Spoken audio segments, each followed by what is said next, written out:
guys, it's Jessica from Peace Love Books, and today I'm here with a video all about fantasy romance or romantasy. I have, I think, 8 books that I would recommend to anybody who is looking to read fantasy romance, and I love these romances so much, no matter how hyped or polarizing they might be. I would say read these if you're looking to get into romantasy, or if you love romantasy and need more recommendations. I am someone who isn't like a huge romantasy reader. I love romantasy. I just read so many other genres that I do not get to as much as I would love to, but I have a good stack here, plus one that I don't own, which I'll actually start with so I don't forget it.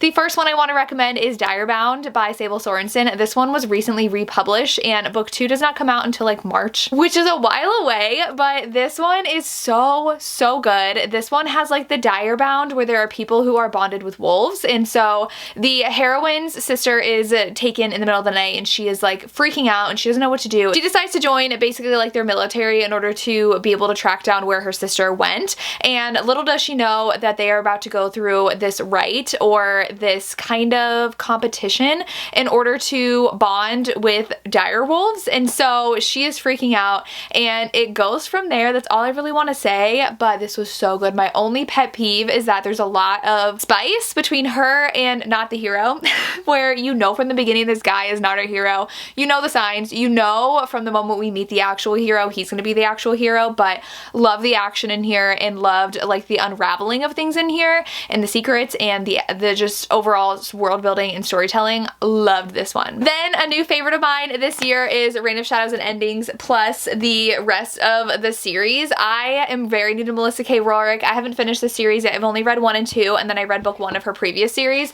This is definitely my favorite. It's definitely a darker, grittier romance in this, and a more urban-ish kind of fantasy world. She is a fae, and in this world they have the Legacy, who are allowed to pick someone during the ceremony to be like their power source, and they go through these bonds with them, and the heroine has never expected to be picked, and the hero picks her, and it goes from there. And so she doesn't know if she has feelings for him or this like draw to him is because of their bond that they're about to have, and a lot of secrets unravel in here. A lot of different characters come into play. I believe it's going to be MMF. I haven't gotten there yet though, and I'm very excited for that. Or MFM. I think it's actually MFM. I don't think there's going to be any MM in here, but she's gonna be with 2 guys. I'm so excited and very intrigued to see how this unravels. I only read book 1 of the other series, which I guess connects to this one. Very interesting, very intrigued. Could not recommend the series enough. So good. Another favorite, all-time favorite, if you watch me you know I'm obsessed, is Heartless Hunter and Rebel Witch by Kristen Ciccarelli. I'm very excited to see what she comes out with next, because this duology, whatever you want to call it, is amazing. Forbidden romance, and he's a witch hunter and she's a witch, and he is very much like by the books, and he has a very traumatic past with witches, so he just like has a vendetta against them and wants to murder them. They have to pretty much court each other, but both of them are doing it for nefarious reasons, where he wants to get close to her to find out who the witches are, and she wants to get close to him because she's a witch, and she wants to find this witch that he has currently arrested. And so they are pretty much courting in order to get close to each other, but have to pretend like they're really interested in each other, and the story progresses from there. And we have also kind of a love triangle between 2 brothers, which is I love. I eat that up like catnip. And there's like a scene where they're like boxing for like exercise, but really it's like they're boxing because they're fighting over her. And it's so good. I love this duology so much. So much action, and it's only 2 books and then it's over, and then you're just like, what do I do now? So good. Another one that I read this year is Heavenly Bodies by Amani Iru. I think the next book comes out next month, possibly. It comes out in the fall, and it definitely had a cliffhanger. This one is so good because the hero is so touch her and you die, and I was obsessed. And it says that she's gonna fall for a star and cause his demise, so all the stars want to murder her. They're basically like gods in this world, and so she decides to go to this kingdom and says like, hey, can you offer me protection, and I will like work for you, and you can train me, and I will like let you use my powers. And so the hero of this is actually the king's son, who is training her and her ability to use her powers, and that's all I want to tell you about this. And the ending blew my mind, and I'm so excited for the next book. But this romance I ate up. A lot of these, I'm a romance reader at heart.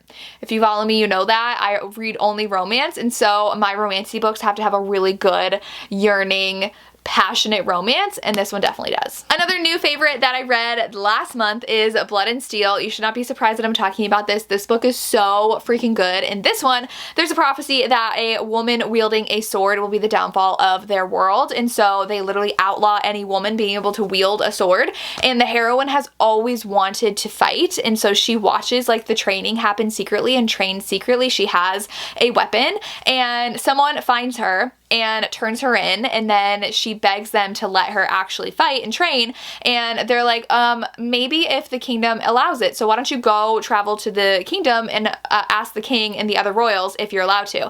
So the hero is one of the like main, I think there's only 3 of them left, like elite warriors of their society, and he is the one who has to escort her to the kingdom, and he's really mad about it, and he is just very stoic and grumpy, and they go and she gets permission to train. So this is basically her training with only men, only boys, and obviously there's going to be one that is really, really hard and like literally wants to kill her, and then she has a very found family relationship with a couple of them, and she's falling for that elite warrior guy who had escorted her to the kingdom, and their romance is so good because he's basically training them as well, so it kind of gives me Vampire Academy vibes, which I love. Romance is amazing, very yearning, very passionate, and the action in here is amazing. Like we have battles, we have different challenges they have to face in order to be able to like move up in their training, so love this. Cannot wait to read book 2.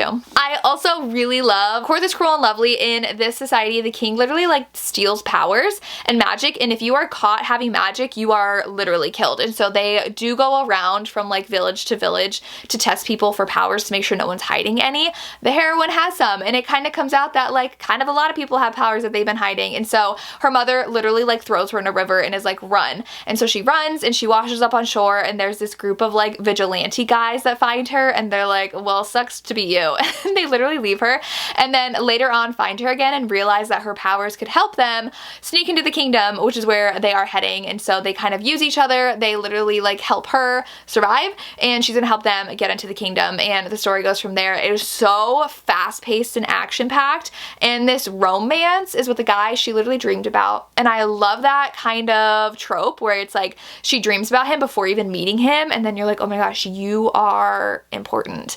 I love this. Definitely need to read book 2. Shocked by the ending as well. Like, I'm not someone who puts pieces together very easily. I'm just along for the ride, which is so much more fun because then I'm like, I didn't see that coming. That just blew my mind, and that's what happened in this one as well. Loved it. The last 2 are very popular, and that's why I say them for last, and they're pretty polarizing. I would say this one specifically is more polarizing.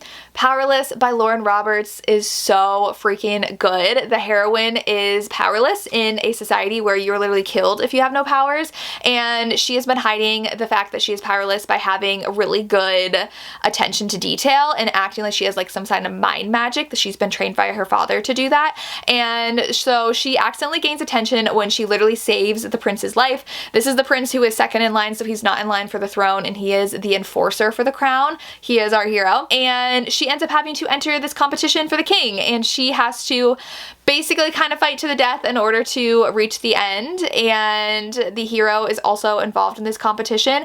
That's really the premise of book 1, and then we go on a wild ride from there. I will say book 1 is probably my favorite out of the series. I didn't love the direction book 3 went, but still a really fun time, still an amazing romance, and I still really love the series. Like, I think I still gave book 3 4 stars, and this one I gave 5, and I think I gave book 2 5 stars. So good.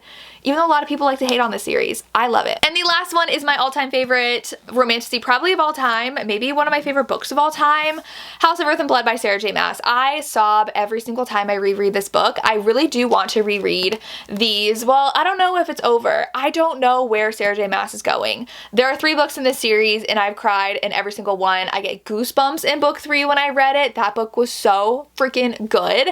And Hunt is my all-time favorite book boyfriend. He is someone, he is a fallen angel, he has gone through revolutions, he has lost them, he has gone through them again, and he falls so hard for Bryce in this one, and Bryce, this one starts out with her losing her best friend like ever, and then uncovering a lot of what she was actually doing, not telling her about, and so there's a lot of just like uncovering secrets about this world, about her herself, and crazy things happening. And I vividly remember, I see a lot of scenes in my head as I read it, and this is one of those that I still like vividly remember watching it like a movie in my mind, certain scenes that stick out, and literally tears so much during the end. I'm obsessed with this world and this book, and this is my favorite series from Sarah J Maas by far. So good, though I haven't finished Throne of Glass. Don't come for me. I will at some point, I promise. But those are my top tier Romantasy recommendations that I think everybody should read. I, without a doubt, recommend them because they are all-time favorites of mine, and I think you would love them as well. Please let me know your recommendations. I am definitely getting more into the fantasy mood as we're getting into fall and winter. I've been reading a lot of cozy stuff, and now I'm like, give me like a hard-hitting Romantasy. That's what I'm in the mood for. I do obviously have to finish most of these series that I talked about. I don't finish a lot of books, but I think like half of these I need to catch up on and read at least one book after them, but that's just where we are. If you have made it this far, leave me a sword in the comments down below for our Romantasy books and let me know your recommendations, and that's all I have. As always, thank you so much for watching and have a good day. Bye.